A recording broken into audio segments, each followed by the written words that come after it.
Hi, so I'm David, the owner of Lincolnshire Pond Plants, and I thought I'd talk you through today our oxygenating range that we have. So we have ceratophyllin, we have milfoil, we have densa, which is densa, Fontinalis, Ranunculus, and Calitros, which we class as Starwort. So what I'm going to do is I'm going to work through and show you how we go through bunching each one. As you can see, the Hallmort at this time of year is lovely, absolutely amazing. And we bunch it to a palm size so that everybody gets the same.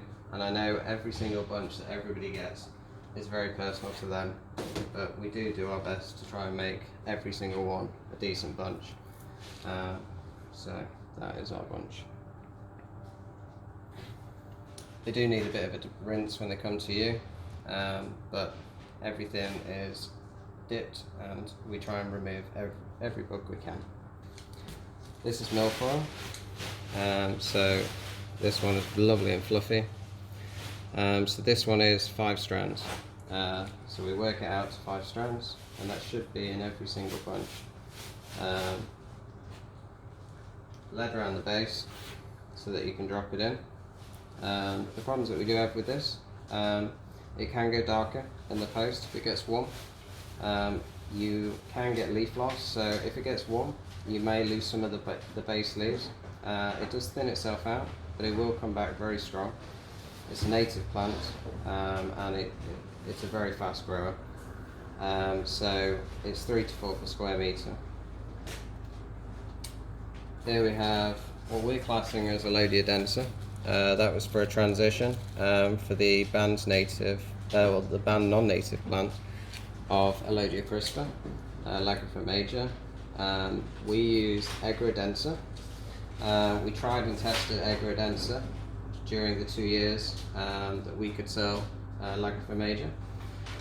So we tested the Egra densa, which is a non-native, so it can't be introduced into any lake or river, and it should not be used in any lake or river. Even just to compost it should be dried out and binned and used appropriately to stop the spread. We've tested it throughout the winter. It does go black in the winter. It does grow very well in the UK. And this is 5 strands again, lead around the base, and it's ready to drop in. It's very clean and clear. It's the same again, it's 3 to 4 per square metres because of the growing, but during the winter this does go dormant, a lot like the Hallmort. Moving on, we have Fontinalis, which is a lovely fluffy moss type plant. It grows very well in some ponds, but it likes very shaded. So we fluff it up and we do palm size again. Depending on how good the supply is, because this grows at a very range of sizes, we try and keep it as big as possible for people. But because we supply the UK, we do struggle at times, so we might have to reduce the bunches. But it's only very slightly, and you shouldn't really notice it. As you can see, there's leaves within the Fontinalis that we're taking out. It does require a bit of work to remove it, and that's what is basically feeding the Fontinalis during the winter. And it has the root base. It has a black centre, which sometimes may be included. This is the centre of the Fontinalis. People think that this may be dead, but it's not dead at all, and it will grow Fontinalis green on it. You just generally have to give things time. This is a native plant, so it's 3 to 4 per square metre. Here we have Ranunculus.